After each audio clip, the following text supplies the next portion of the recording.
Some stories sound like they came straight out of a novel, but they're completely real. A soldier left behind in the jungle, presumed dead, until 6 days later, when his unit returns, and what they find is unbelievable. An American spy enters dangerous territory and vanishes without a trace, leaving behind a trail of clues so strange even the government tries to erase it. And a village where men aren't allowed to live. But the real shock isn't the rule itself. It's why the rule exists. These 3 stories have one thing in common. No one thought they could ever happen. But they did. Story 1. The soldier who wouldn't die. In the sweltering green crucible of Vietnam in 1968, where the very air felt thick with menace, soldiers fought not only enemy troops, but the ferocious wilds themselves.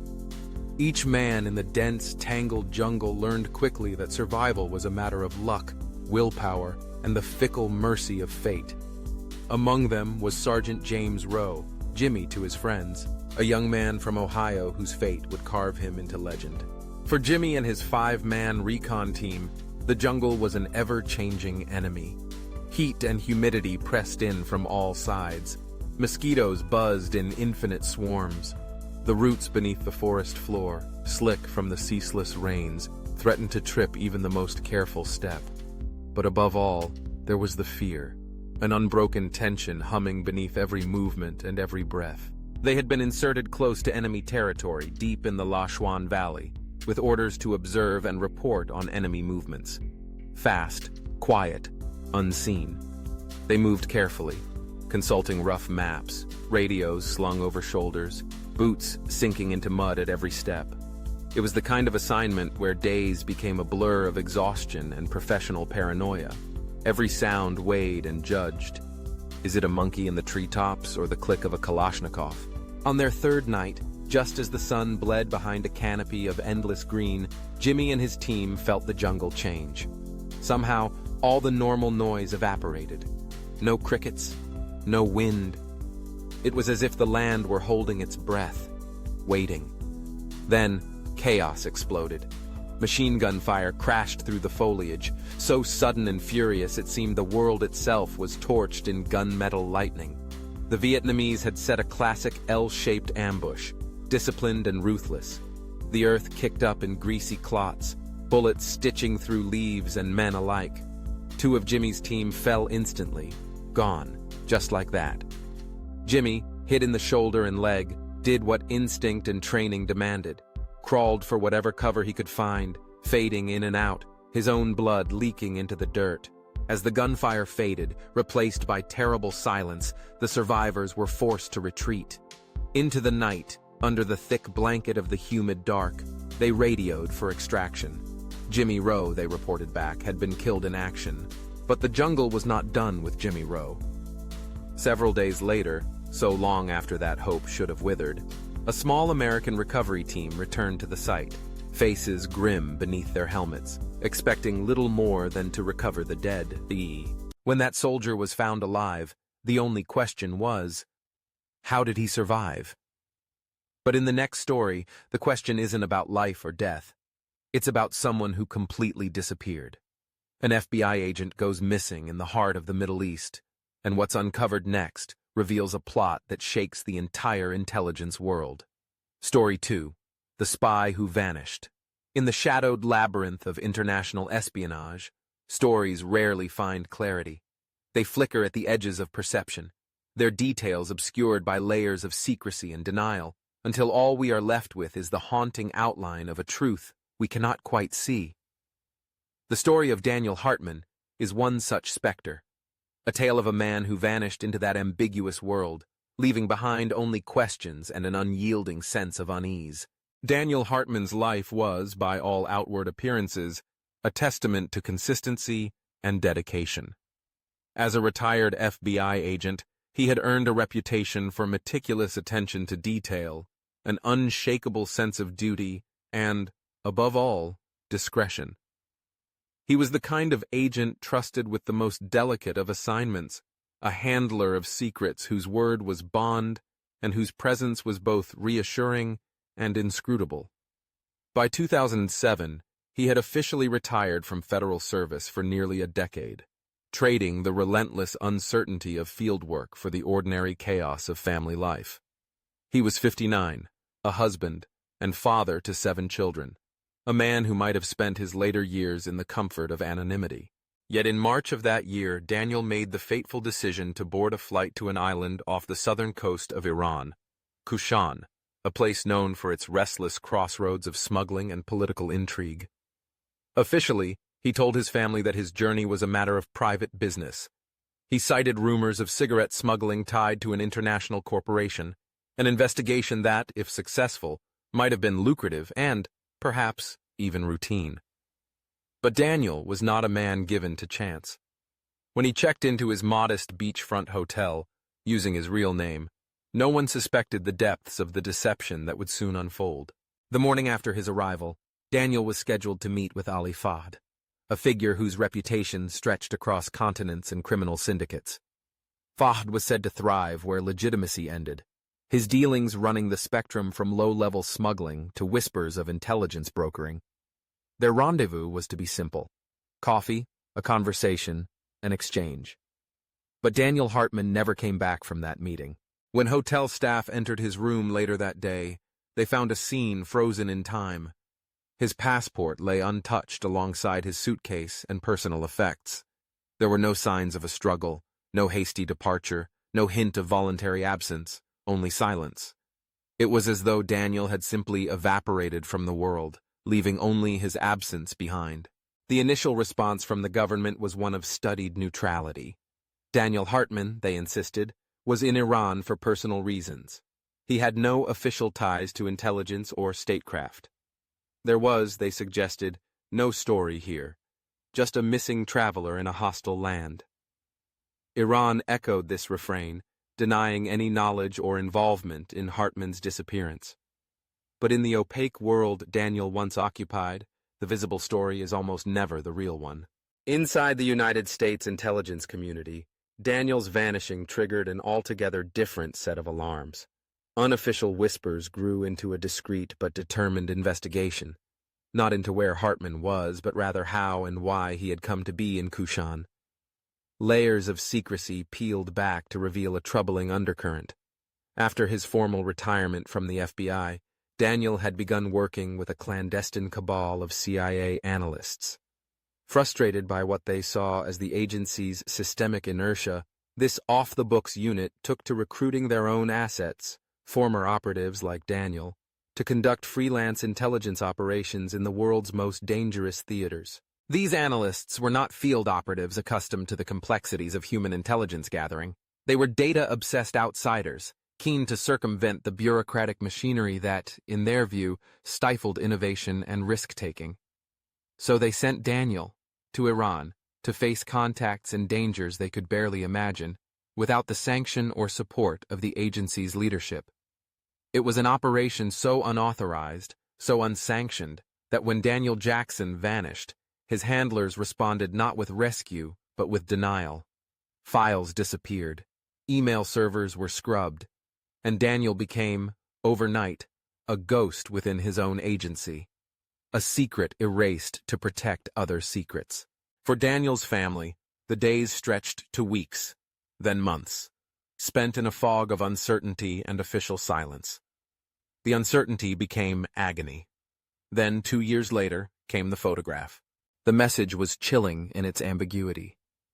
Daniel, gaunt, his eyes haunted and resolute, stared from the frame in an orange jumpsuit, a sign behind him reading, "This is what happens when you spy on Islamic republics." The family's hope surged. He was alive, but Iran denied any custody, and although a cascade of anonymous messages followed, promising his release in exchange for political concessions, the offers evaporated as quickly as they emerged. No additional proof of life ever materialized.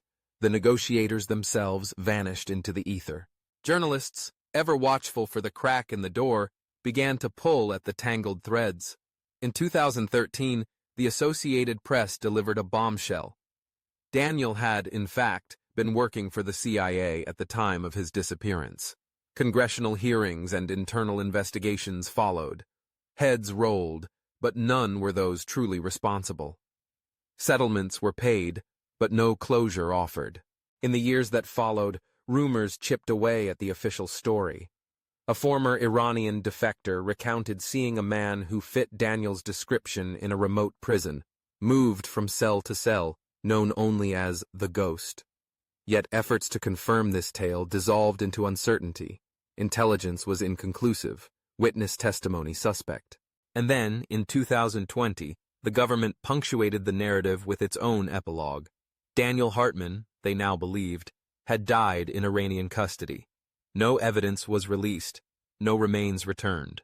For his wife, Linda, the verdict meant only the substitution of one agony for another. Over the years, she watched hope sour into resentment. "They sent him into danger without support," she said. "And when things went bad, they tried to erase him."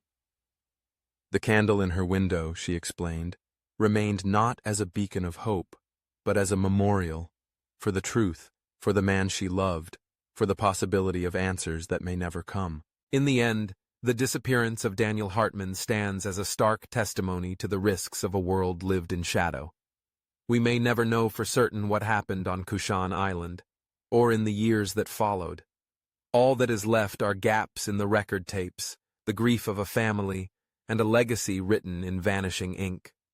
In this world, disappearing is never the hardest part. Sometimes, it is what gets left behind that endures forever. If the disappearance of one man can send governments into panic, this next story made men around the world take a step back. A place where men are not allowed to live, not out of hatred, but because of a deep, painful truth. And once you hear why this community chose to build a world without men, you'll never look at society the same way again. Story 3. The village that banned men. Hidden in the misty emerald mountains of southern Brazil, there is a village shrouded in myth, both ancient and modern. Its name is São Florencio, and for years, its very existence has captured the imagination of the world. Whispers of a place where women rule, where men are but passing visitors, have echoed from gossip columns to the furthest reaches of the internet. The truth, as it often is far stranger and far more profound than the rumors could ever convey. The world heard of São Florencio in a flurry of tabloid headlines in 2005. In garish, bold type, news outlets proclaimed, "A village of lonely women seeks husbands," and "Amazonian town offers men a new life if they marry in." Suddenly, it was as if an entire global population was peering into this corner of Brazil, speculating on its customs, its motives, its needs. Photographs of women, smiling in the sunlight, gathering at market stalls, working vibrant fields, were published alongside stories suggesting desperation, need, and a longing for male company. It sounded almost like a twisted fairy tale, a utopia, or perhaps a trap. Yet, beyond the headlines, the legend of São Florencio began much earlier, rooted in the 19th century, far from flashbulbs and radio static. According to local lore, the village owes its existence to a woman who had endured the unendurable. Ostracized from her community, cast away by her church for alleged adultery, she left behind a life of shame and built a shelter deep among the peaks. There, she sought neither pity nor redemption, but a freedom she'd never known. In time, others followed. Women bruised by the weight of loss, by cruelty, by a relentless system that valued obedience over individuality. They found, in this remote settlement, a fresh beginning. São Florencio grew from their collective resilience and their refusal to be defined by the judgments of others. By 2005, the village boasted around 600 inhabitants, almost all of them women, ranging from children to grandmothers. What distinguished São Florencio was not simply its demographics, but the quiet revolution that structured every part of life. Here, women held every role. They planted and harvested cassava and maize, ran the community school, adjudicated disputes, and decided how to use the harvest's bounty. The concept of hierarchy dissolved. Decisions were made communally and with respect for each voice. There was almost no crime, no violence. The few rules were simple but absolute. No man could permanently settle in São Florencio. Sons who grew into adolescence were sent away to relatives outside the village. Male visitors were permitted, but only for brief stays under community guidelines. For the women of São Florencio, this was not a statement against men themselves, but against a society, patriarchy, judgment, oppression, that had failed them time and again. Their home became a testament to self-reliance and mutual support, their days woven together in a fabric of shared effort and understanding. This delicate balance was shattered by curiosity, and then by spectacle. A team of reporters from a European tabloid arrived with cameras and notebooks, expecting to uncover a story both strange and salacious. They came, they asked questions, some thoughtful, some invasive, and after only a few hours, departed. The real story was lost in translation, both linguistic and cultural. A single comment, made in jest, about the challenges of dating in an all-female village was twisted beyond recognition. Hopes for companionship became pleas for rescue. And as the headlines screamed that Brazilian women plead for men to save their dying village, São Florencio's tranquility was upended. Letters, emails, and phone calls descended on the village like rain in monsoon season. Men from across continents professed their willingness to travel, to settle, even to marry sight unseen. Some wrote polite introductions. Others made crude propositions, projecting their fantasies onto a real living community. A few, intoxicated by the idea of a manless utopia in the mountains, chartered flights and drove long hours, eager to bask in what they mistook for worship or conquest. At the village gates, they found not a welcoming committee, but a firm rebuff. The council, maintaining courtesy but standing steadfast, turned them away. São Florencio, they made clear, was not in need of saving. After the storm of attention abated, the women resolved to tell their story themselves. They invited journalists to return, this time guests who listened and respected boundaries. They spoke of pain and perseverance, of the hard-won freedom forged by generations of women who had faced abuse, violence, and abandonment. Many had been born into a system that saw them first as daughters, then as wives, seldom as individuals. Yet here in the folds of these hills, they had built an alternative, a way to live not in isolation, but in connection, on their terms. Loneliness? No, they said. Liberation? Absolutely. Desperation had been left behind, traded for solidarity and self-determination. In time, São Florencio's reputation shifted. The myth of a town desperate for men faded, replaced by admiration for its political innovation and resilience. Anthropologists and documentarians came to study not titillating oddity, but an experiment in governance, community, and mutual respect. Outsiders too learned. Those who approached as guests, rather than saviors, were welcomed for their curiosity and treated as equals. Yet the world still asked, could a society flourish without men? In São Florencio, the answer has never been about exclusion, but about balance and autonomy. The women were never seeking an existence apart from men as people. They simply built a world in which oppressive control, violence, and judgment lost their power. They made their own rules, not as rejection, but as affirmation of what a community can look like when everyone's dignity matters. São Florencio stands today, not as an oddity, but as a quiet beacon. It is testament to the possibilities that emerge when individuals, united by history and hope, dare to rewrite their own narrative.